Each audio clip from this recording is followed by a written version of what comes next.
Assalamualaikum warahmatullahi wabarakatuh. Perkenalkan, saya Indah Lestari, NIM 1902020032. Saya dari kelas A1, Program Studi Informatika.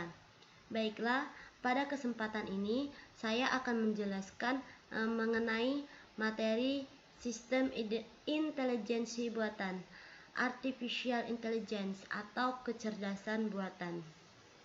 Sebelum saya menjelaskan dan memasuki materi mengenai kecerdasan buatan, di sini saya akan menjelaskan secara singkat apa sih yang dimaksud dengan sebuah kecerdasan. Kecerdasan itu adalah kemampuan seseorang untuk memecahkan sebuah masalah yang dihadapi.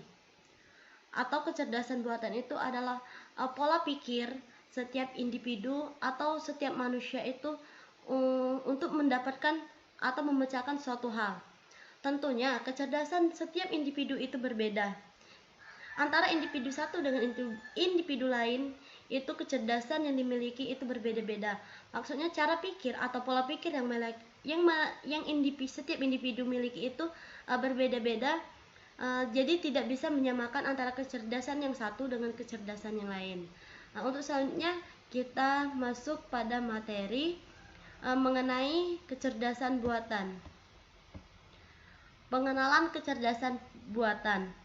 Artificial intelligence berasal dari kata artificial yang berarti tiruan dan kata intelligence bermakna kecerdasan. Sehingga arti artificial intelligence dapat didefinisikan sebagai kecerdasan buatan atau kecerdasan tiruan. Beberapa pendapat ahli tentang artificial intelligence merupakan kawasan penelitian, aplikasi, dan instruksi yang terkait dengan pemrograman komputer untuk melakukan sesuatu hal yang dalam pandangan manusia adalah cerdas. Sebuah studi tentang bagaimana membuat komputer melakukan hal-hal yang pada saat ini dapat dilakukan lebih baik oleh manusia. Tujuan kecerdasan buatan. Tentunya dalam pembuatan kecerdasan buatan itu pasti memiliki tujuan tersendiri. Yang pertama itu membuat komputer lebih cerdas, mengerti tentang kecerdasan, membuat mesin lebih berguna. Selanjutnya itu ada kategori kecerdasan buatan dikelompokkan menjadi 4 macam. Yang pertama itu ada sistem that like humans, yang artinya sistem yang berpikir seperti manusia. Maksudnya di sini sebuah komputer itu dirancang dan disusun sedemi rupa mungkin agar komputer atau mesin itu dapat berpikir layaknya seperti manusia. Yang kedua itu ada sistem that act like humans, yang artinya sistem yang bertindak seperti manusia. Sama seperti halnya yang berpikir seperti manusia tadi, sistem that act like humans ini juga disusun sedemikian rupa agar dia bisa bergerak layaknya seperti manusia pada umumnya. Yang ketiga itu ada sistem that think rationally, yaitu sistem yang berpikir rasional. Dia mampu berpikir secara rasional layaknya seperti seorang manusia yang mampu berpikir rasional. Dan yang keempat itu ada sistem that act rational, yang mampu bertindak rasional. Dan selanjutnya itu ada detail kecerdasan buatan. Sudut pandang kecerdasan buatan. Kecerdasan buatan pada mesin menjadi yang dilakukan seperti manusia. Sudut pandang penelitian. Kecerdasan buatan adalah studi bagaimana membuat komputer yang bisa bergerak atau layaknya seperti seorang manusia. Sudut pandang bisnis. Kecerdasan buatannya adalah kumpulan peralatan dan sangat powerful metodologis menyelesaikan bisnis. Sudut pandang pemrograman. Kecerdasan buatan meliputi pemrograman studi tentang problem solving, simbolik, dan pencarian atau searching. Bagian utama kecerdasan buatan AI memiliki dua bagian utama, yaitu basis pengetahuan (intelligence based) dan motor inferensi (inference agents). Yang pertama itu ada input atau masukan, ada masalah, ada pertanyaan, dan lain-lain.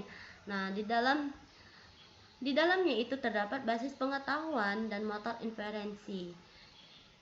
Dan yang terakhir itu ada output, ada jawaban, dan ada solusinya. Basis pengetahuan berisi fakta-fakta, teori, pemikiran, dan hubungan komponen satu dengan yang lainnya. Motor inferensi, kemampuan menarik kesimpulan berdasar pengalaman, berkaitan dengan representasi dan duplikasi proses tersebut melalui mesin, misalnya komputer dan robot. Konsep kecerdasan buatan. Konsep itu adalah sebuah patokan atau sebuah gambaran secara abstrak untuk melakukan suatu hal. Jadi ini maksud dari konsep kecerdasan buatan ini adalah patokan atau rancangan awal untuk membuat sebuah kecerdasan buatan. Yang pertama itu ada Turing test, metode pengujian kecerdasan Alan Turing. Proses ini melibatkan seorang penanya, yaitu manusia, dan dua objek yang ditanyai. Selanjutnya itu ada pemrosesan simbolik. Sifat penting dari kecerdasan buatan adalah bahwa kecerdasan buatan merupakan bagian dari ilmu komputer yang melakukan proses secara simbolik dan non-algoritmik dalam penyelesaian masalah. Selanjutnya itu ada heuristik, menemukan dalam bahasa Yunani. Suatu strategi untuk melakukan proses pencarian atau search ruang problem secara efektif yang menandu proses pencarian yang kita lakukan di sepanjang jalur yang memiliki kemungkinan sukses paling besar. Selanjutnya itu ada inferensi, penarikan kesimpulan. Kecerdasan buatan mencoba membuat mesin memiliki kemampuan berpikir atau mempertimbangkan reasoning, termasuk di dalamnya proses inferencing berdasarkan fakta-fakta dan aturan dengan menggunakan metode heuristik dan lain-lain. Pencocokan pola, berusaha untuk menjelaskan objek, kejadian atau events atau proses dalam hubungan logik atau komputasional. Selanjutnya ini ada tabel mengenai teknik pemecahan masalah. Artificial intelligence memiliki beberapa teknik untuk menyelesaikan masalah dalam kecerdasan buatan. Yang pertama itu ada searching, ada reasoning, ada planning, dan ada learning. Searching, teknik pencarian, yaitu penyelesaian masalah yang mempresentasikan masalah dalam ruang keadaan secara sistematis dan pembangkitan state dari initial state sampai ditemukan suatu goal state. Selanjutnya ada reasoning, teknik penalaran, yaitu teknik penyelesaian masalah yang mempresentasikan masalah ke dalam logik. Digunakan untuk mempresentasikan dan memanipulasi fakta dan aturan. Ada planning, suatu metode penyelesaian masalah dengan cara memecah masalah dalam sub-sub masalah yang lebih kecil. Menyelesaikan sub-sub masalah satu demi satu, kemudian menggabungkan solusi dari sub-sub masalah tersebut menjadi sebuah solusi lengkap dengan tetap mengingat dan menangani interaksi yang terdapat pada sub-sub masalah tersebut. Selanjutnya itu ada learning, secara otomatis menemukan tuas yang diharapkan belum pernah kita ketahui.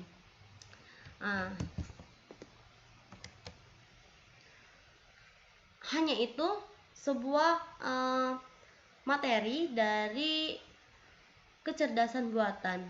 Tentunya sebuah kecerdasan buatan itu pasti mempunyai kelebihan dan kekurangannya masing-masing. Salah satu kelebihan dari artificial intelligence atau kecerdasan buatan ini sifatnya netral, tidak memandang bulu. Artinya, di mana mengambil keputusan itu lebih nyata dan benar, berbeda dengan manusia yang terkadang masih mempunyai pertimbangan. Ya, selanjutnya itu ada kecerdasan buatan sifatnya permanen, artinya tidak dapat diubah kembali, namun bisa dipakai berulang-ulang. Kekurangannya itu membuat kinerja manusia menjadi menurun dalam berbagai bidang pekerjaan, sebab telah terganti oleh kecerdasan buatan.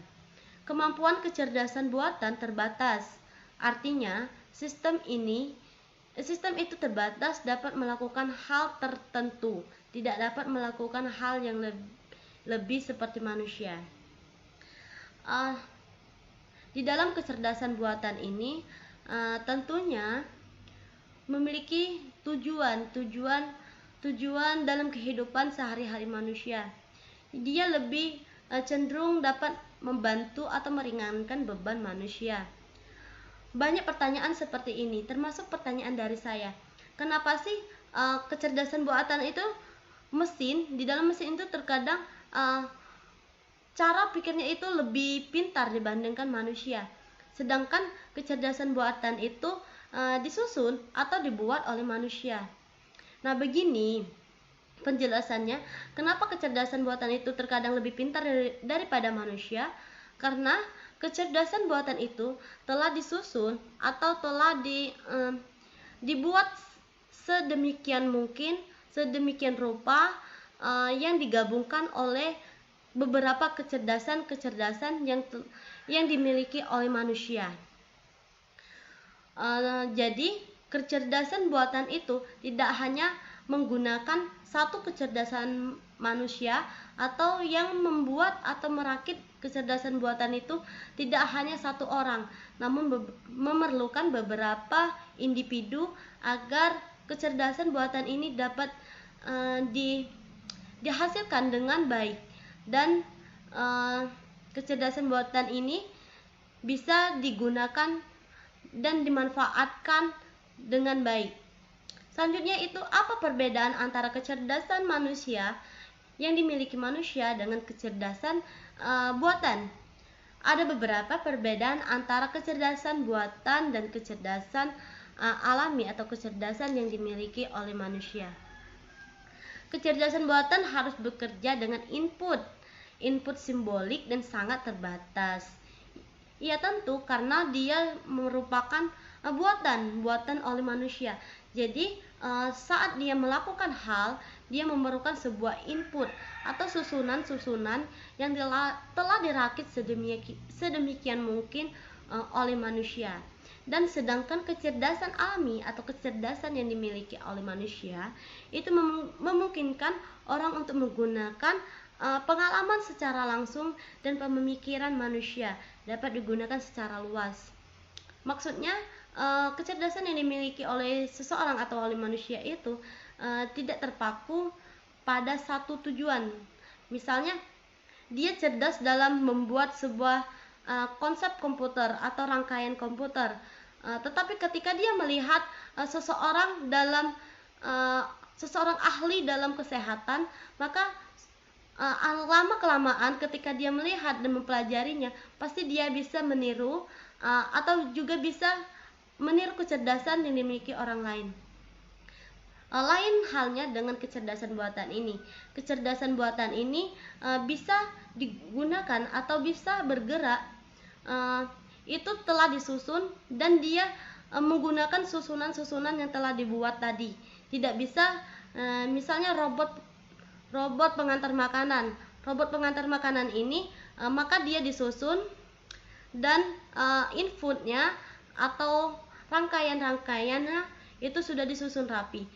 Maka robot untuk pengantar makanan ini dia tidak bisa meniru misalnya robot pembuat sesuatu pada pabrik, pembuat makanan pada pabrik. Jadi kecerdasannya itu berbeda karena dirakitnya atau disusunnya secara berbeda. Hanya itu yang dapat saya sampaikan. Saya mohon maaf atas kesalahan atau keterliruan dalam penyampaian materi atau pengucapan kata-katanya kurang baik atau benar. Kepada Allah saya mohon ampun. Saya akhiri. Wassalamualaikum warahmatullahi wabarakatuh.